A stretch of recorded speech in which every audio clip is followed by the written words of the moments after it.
এসো ব্যঞ্জনবর্ণ ভালো করে পড়ি।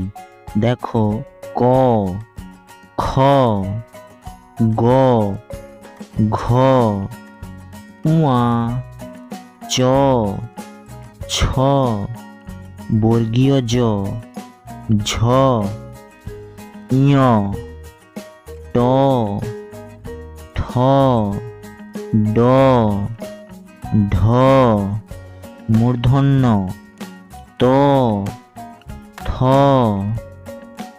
দ, ধ, দন্তেন্ন, প, ফ, ব, ভ, ম, অন্তস্থ জ, র, ল, ব, তালাবস্য, মূর্ধন্যস্য, দন্তস্য, হ, ডয় শূন্য র, ঢয় শূন্য র, অন্তস্থ অ, খণ্ডত্ব, পুনঃসার, বিসর্গ, চন্দ্রবিন্দু।